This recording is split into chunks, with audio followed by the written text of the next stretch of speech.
In a small colonial-style house in a quiet residential neighborhood outside New York, Emma Harrison was absorbed in her design work, bathed in the afternoon sunlight. She worked as a freelance graphic designer, handling everything from small local businesses to major corporate clients. Today, she was putting the finishing touches on a new logo design for a local bakery. Looking at the warm design featuring wheat motifs on her computer screen, she nodded with satisfaction. The sound of the front door opening announced her husband Michael's arrival home.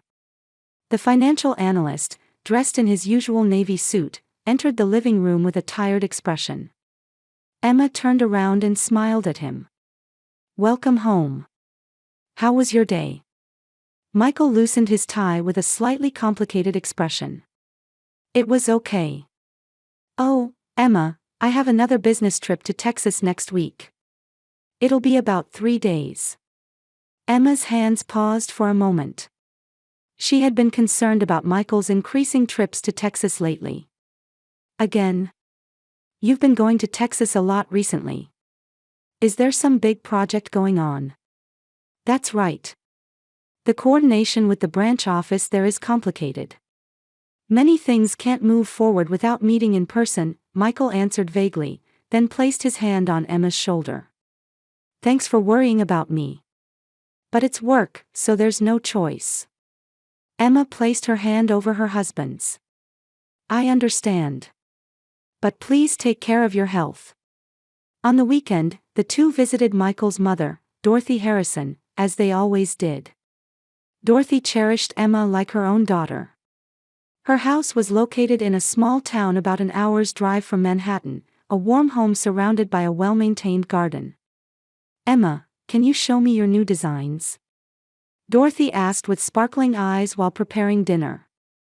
She always showed interest in Emma's work and genuinely supported her. Emma happily took out her tablet and showed Dorothy her latest work. "This is branding for a new organic cafe. I focused on simple design with a nature theme." "Wonderful. Your work always has such warmth, it makes me happy just looking at it," Dorothy praised Emma from her heart. "You are my real daughter. I'm truly happy that Michael married you." Emma's cheeks flushed. "Thank you, Mom. It makes me really happy to hear you say that." After dinner, Dorothy brought out an old photo album while making coffee. "Let me show you pictures of Michael when he was little. You'd be interested, wouldn't you, Emma?" While turning the pages of the album, Dorothy shared memories of her son's childhood. However, partway through, her expression clouded slightly. "This child has always been secretive. Sometimes I couldn't understand what he was thinking." Michael's face suddenly turned sour. "That's enough about old stories." He tried to close the album. "But I should tell Emma about." "I said that's enough." Michael's voice contained unusual irritation. Emma sensed the subtle tension flowing between mother and son. Dorothy said nothing more, but her eyes held an expression as if she wanted to say something. On the way home, as Emma and Dorothy were saying goodbye at the entrance, Dorothy suddenly grasped Emma's hand. "Emma, let's talk again soon, just the two of us. Next time, we'll have a proper conversation." The trembling of that hand and the anxious color in Dorothy's eyes made Emma feel uneasy. "Of course. Please call me anytime." Michael was silent in the car. Emma gazed at her husband's profile while thinking about the evening's events. Dorothy's words lingered in her mind. 3 days later, on Tuesday afternoon, when Emma finished a phone conference with a client, her cell phone rang.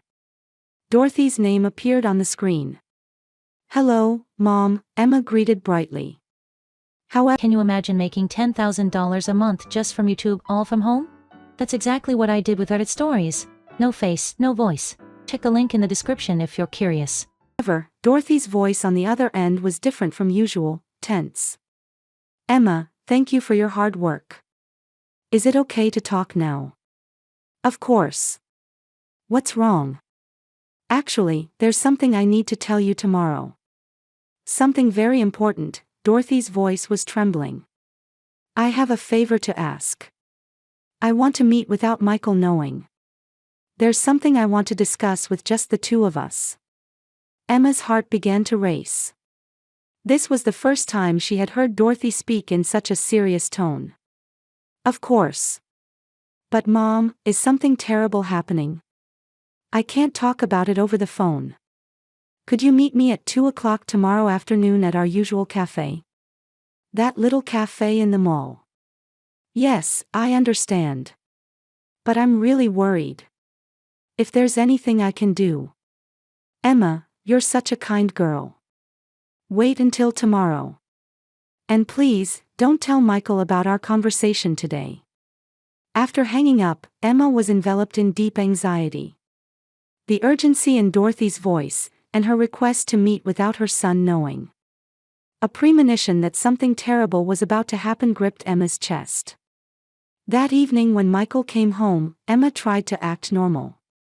However, during dinner, her mind was full of thoughts about her promise with Dorothy.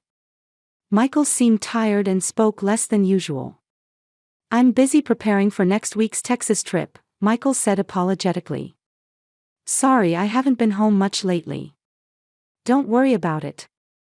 I understand your work is demanding, Emma smiled, but behind that smile, she somehow felt something was off about her husband's words. At 1:30 the next afternoon, Emma headed to the meeting place with Dorothy. The small cafe in the usual shopping mall was relatively quiet on a weekday afternoon. Emma sat in a corner seat and waited for Dorothy. Time passed, but she didn't appear. Even at 2:15, even at 2:30, there was no sign of Dorothy. Worried, Emma called Dorothy's cell phone. However, no matter how many times it rang, no one answered.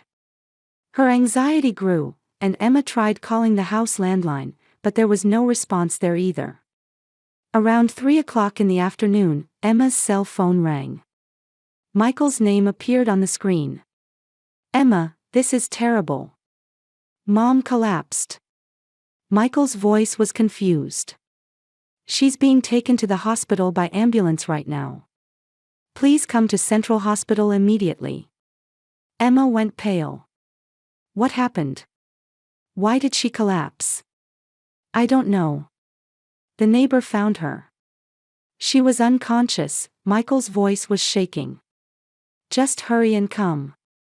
Emma rushed to her car and headed for Central Hospital. Even while driving, Dorothy's phone call from yesterday wouldn't leave her mind. That urgent voice, the way she seemed to want to convey something important. Could it be related to today's events? When she arrived at the hospital, Michael was sitting in the waiting room with his head in his hands. When Emma rushed over, he looked up. His eyes were red and he was clearly distraught. Emma, thank goodness. I got an explanation from the doctor, but Mom's condition is serious. Soon, a middle-aged male doctor in a white coat appeared. Dr. Williams, according to his name tag, explained to Michael and Emma with a grave expression. Mr. Harrison, ma'am, let me explain your mother's condition. She lost consciousness due to acute symptoms and is currently being treated in the ICU, the doctor's voice was somber. As for the cause, we're still waiting for detailed test results. However, her condition doesn't allow for optimism. What do you mean you don't know the cause? Emma asked. We're conducting blood tests and various other tests, but the sudden onset makes it time-consuming to identify the cause. It could be age-related, but we can't say for certain until we see the test results.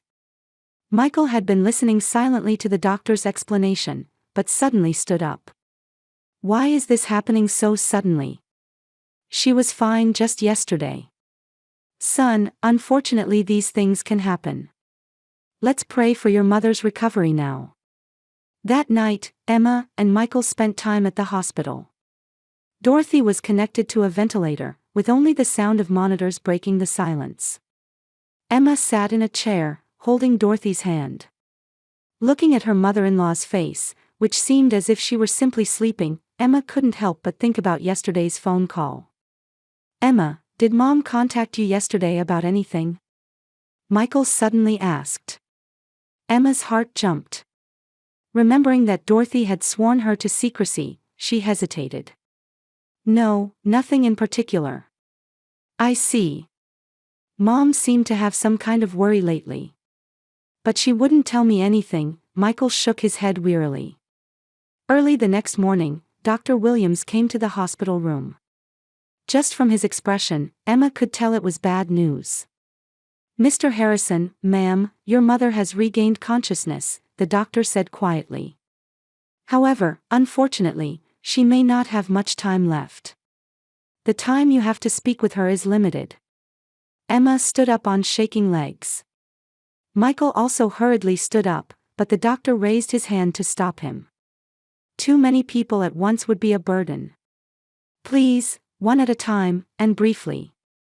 Emma, you go first, Michael said. I'll go after I collect myself. Emma nodded and headed to the hospital room. Dorothy had her ventilator mask removed and her eyes were barely open. When Emma approached, her eyes slowly turned toward Emma.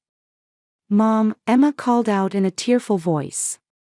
Dorothy's lips moved slightly.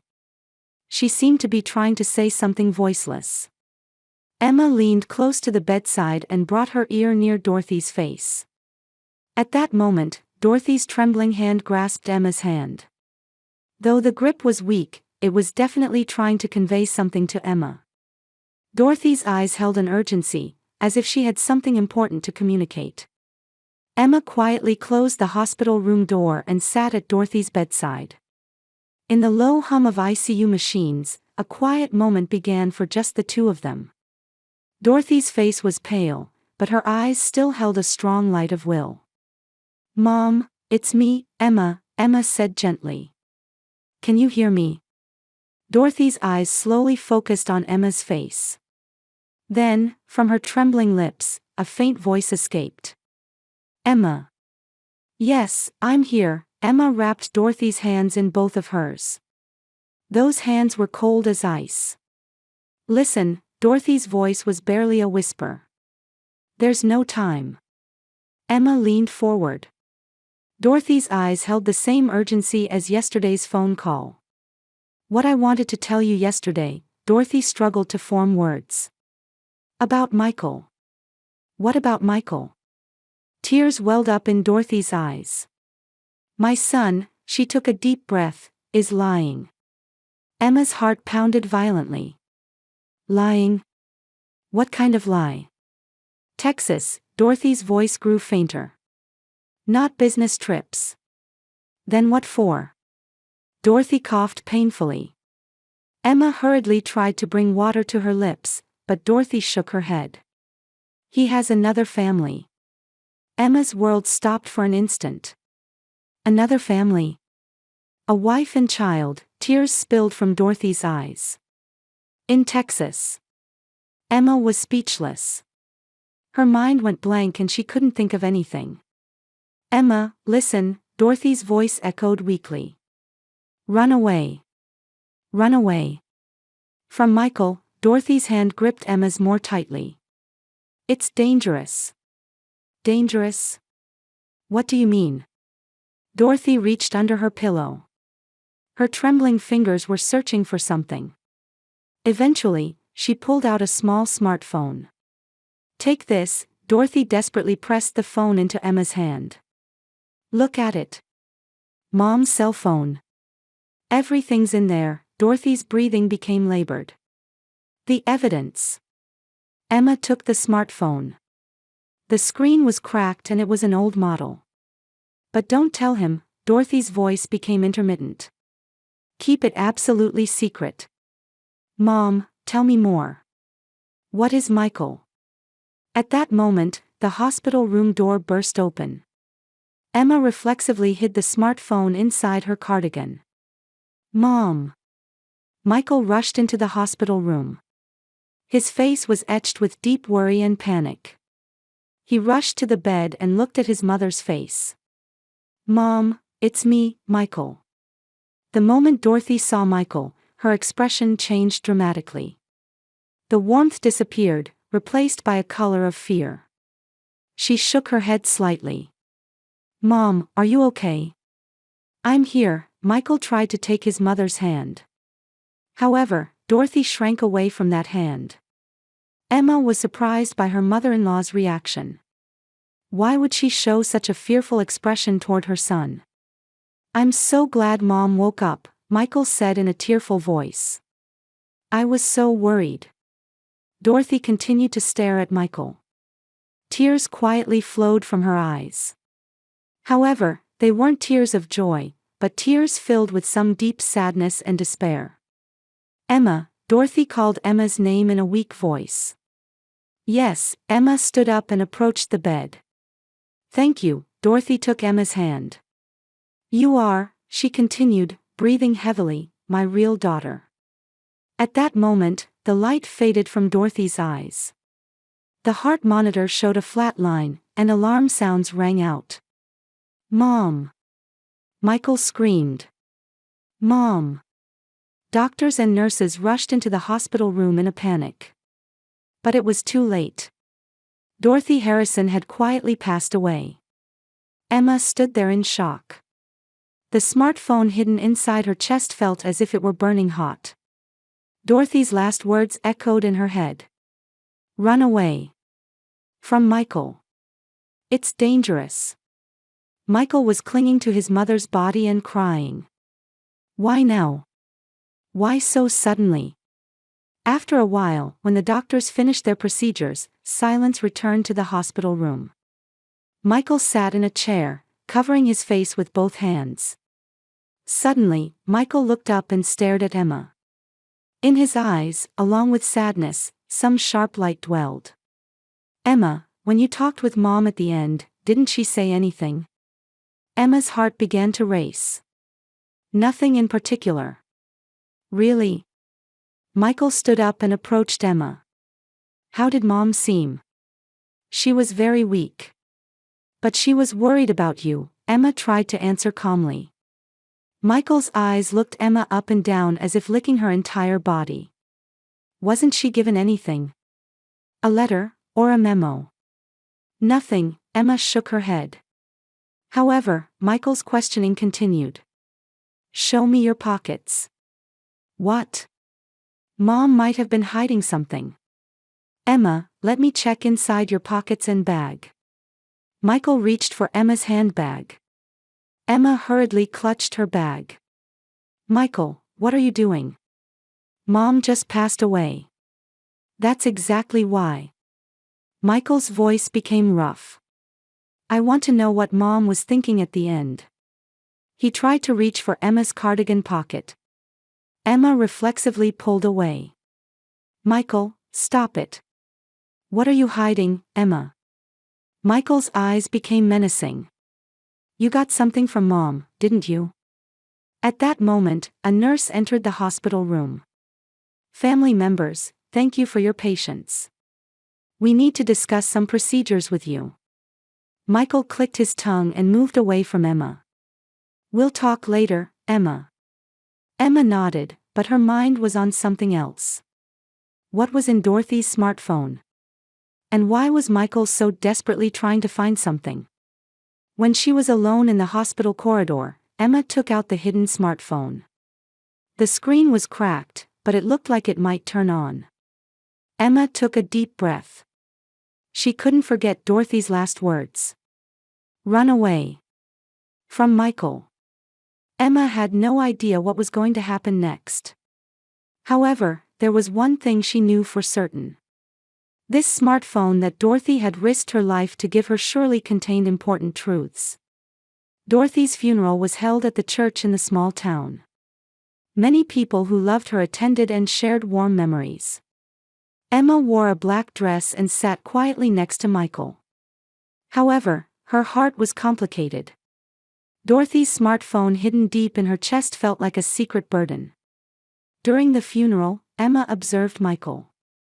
He seemed to be grieving, but there was something unsettling about the expressions he occasionally showed. Especially when attendees spoke about memories with his mother, Emma didn't miss the subtle irritation that crossed Michael's face. "Dorothy was worried about her son until the end," one of the attendees said.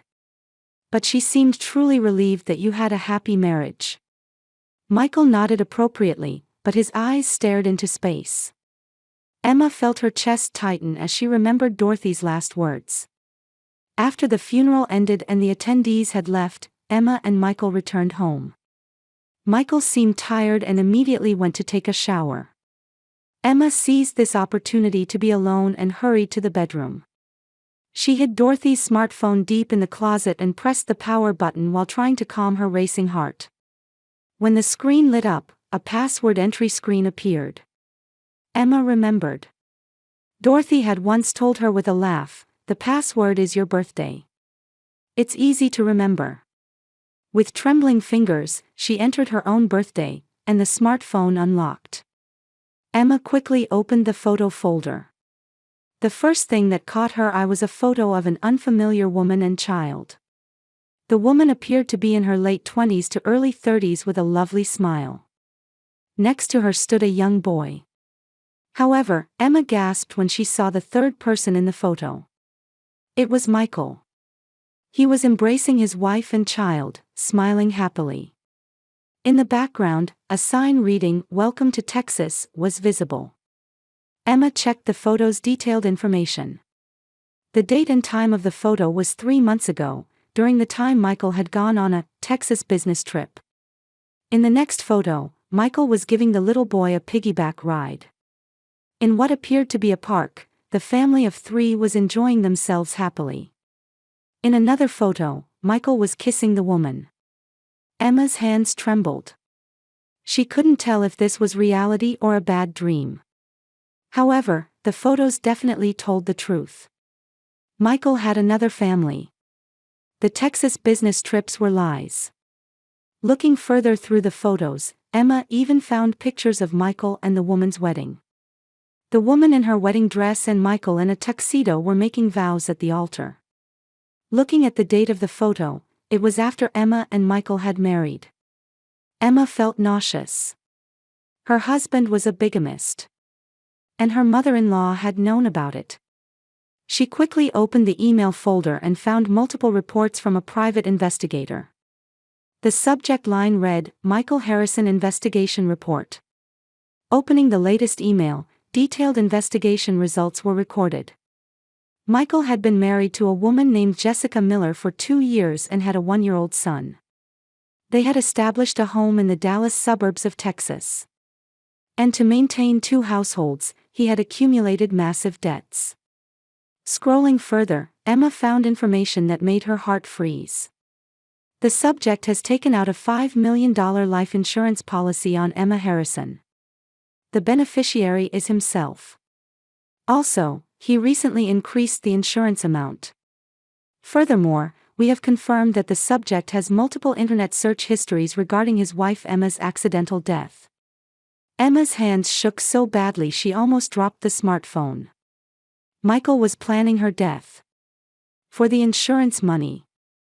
Frantically reading through other emails, she found notes that Dorothy herself had written. "I love my son. But I must protect Emma. Michael has lost his way. What can I do? Should I consult the police? But that would end my son's life. I don't know what to do." And in the last note, written in trembling letters. "Michael suspects me. I saw him searching my room. Maybe I'm in danger too. But I must protect Emma. She's my real daughter." Emma couldn't stop crying. She could painfully understand how much Dorothy had suffered, torn between her love for her son and her desire to protect Emma. Looking further through the emails, Emma even found an audio file of the last conversation Dorothy had with Michael. It was from the night before Dorothy collapsed. Emma hesitantly pressed the play button. "Mom, what are you investigating?" Michael's voice was filled with anger. "Michael, I'm just worried." Dorothy's voice was trembling. "Did you say something unnecessary to Emma?" "Son, you're making a mistake. Emma is a good girl. You mustn't hurt her. Don't interfere with my business. There are circumstances you don't know about. About Jessica and the child. Or about the insurance." There was silence on the other end of the phone. Then Michael's voice became low and took on a dangerous tone. "Mom, you'd better not pry too much." "Michael, are you threatening me?" "Your own mother." "It's not a threat. It's advice." The recording ended there. Emma was stunned. Michael had been threatening his mother. And the next day, Dorothy collapsed. Was this a coincidence? The shower sounds stopped. Michael would be coming out soon. Emma quickly turned off the smartphone and hid it deep in the closet. Then she sat on the bed and acted as if nothing had happened. Michael entered the bedroom wearing a bathrobe. He looked at Emma with a tired expression. "Today was difficult. But Mom will be able to rest peacefully now." Emma nodded, but she couldn't look directly at her husband's face. This person was a bigamist who had planned her death and threatened his mother. "Emma, are you okay? You look pale," Michael said with apparent concern. "I'm just a little tired," Emma tried to answer normally. Michael sat next to her and placed his hand on her shoulder. "Let's return to normal life starting tomorrow. Oh, about next week's Texas trip, it might be postponed a bit." A chill ran down Emma's spine. The Texas business trip. That meant returning to his other wife. "I see," Emma answered briefly. "Emma, are you really okay?" A faint suspicion mixed into Michael's voice. "Are you shocked about Mom's situation?" "Mom passed away so suddenly, it still doesn't feel real." Michael stared intently at her face. In his eyes was a coldness she had never seen before. "Emma, if you heard anything from Mom, I want you to tell me." "I didn't hear anything." "Really?" Michael's hand gripped Emma's shoulder tightly. "Didn't Mom say something at the end?" Emma desperately tried to remain calm. "She just said to call Michael." Michael stared at Emma for a while, but eventually released his hand. "I see. If you're tired, let's get some rest." That night, Emma couldn't sleep at all. Listening to Michael's breathing as he slept beside her, she realized how dangerous her situation was. Tomorrow, no, she needed to take action right now. She couldn't waste the evidence that Dorothy had risked her life to give her. Emma made up her mind. When morning came, she would contact the police. She would tell them everything and have them investigate the truth about Dorothy's death too. Michael's breathing stopped for an instant. Emma held her breath. However, he fell back into deep sleep. Emma breathed a sigh of relief while staring at the ceiling. With the dawn, Emma firmed her resolve. While Michael was still sleeping, she quietly left the house and headed to the nearby police station. She clutched Dorothy's smartphone in her hand. Detective Johnson was a veteran detective who took Emma's trembling phone report seriously and listened to her story earnestly. The evidence photos saved on the smartphone, the private investigator's reports, and most decisively, the recording of Dorothy and Michael's last phone call. "This is a serious case," Detective Johnson frowned. "We'll immediately reinvestigate the cause of Dorothy Harrison's death. And we must ensure your safety as well." 2 days later, the autopsy results came in. A lethal amount of digitalis was detected in Dorothy's body. It was a component used as heart medication, but with excessive intake, it was definitely a poison that would cause death. When they examined the hospital's security cameras, they found footage of Michael sneaking into his mother's hospital room the night before Dorothy collapsed. Michael was arrested at his workplace. At first he denied everything, but when confronted with the evidence, he finally confessed. The debt from maintaining 2 households had snowballed, and Emma's life insurance money was the only solution he could think of. And when his mother learned of this plan and tried to tell Emma the truth, he poisoned her to silence her. "Mom should have loved me, so why did she interfere?" Michael reportedly muttered during interrogation. Until the end, he didn't understand the gravity of his crimes. A week later, Emma visited Texas. It was to meet Jessica Miller face to face for the first time. The 28-year-old woman, like Emma, was a victim who had been deceived by Michael. "I thought something was strange too," Jessica said while holding her 1-year-old son. "But I never imagined he had another wife." The two women shared their experiences with each other and realized how they had both been manipulated by Michael's cunning lies. However, rather than hatred, a sense of solidarity as fellow victims emerged. 3 months later, Emma left New York and moved to San Diego, California on the West Coast. She decided to make a fresh start as a freelance designer in a new environment. Using the inheritance from Dorothy as seed money, she established a women's organization called Dorothy's House to support victims of domestic violence and fraud. Through her support work, Emma met many women. All had been betrayed and hurt by someone they trusted in some way. However, they also possessed strength and courage. Emma realized that true family wasn't about blood relations, but about bonds of mutual support during difficult times. Michael received a life sentence for first-degree murder. No one visited him in prison. He faced lonely days, having lost 2 families and bearing the sin of matricide. Emma sent Michael a letter just once. "Dorothy loved you until the end." Though she suffered between her love for her son and justice, she ultimately made the right choice. "I pray that someday you will understand the depth of that love." No reply came. A year later in spring, Emma was planting white roses that her mother-in-law had loved in the garden of Dorothy's house. The warm wind blowing from the Pacific Ocean caressed her cheek, seeming to carry hope for a new life. "Thank you, Mom," Emma whispered softly. "With the courage you taught me, I can help someone else today too." The white rose bud swayed in the wind as if responding.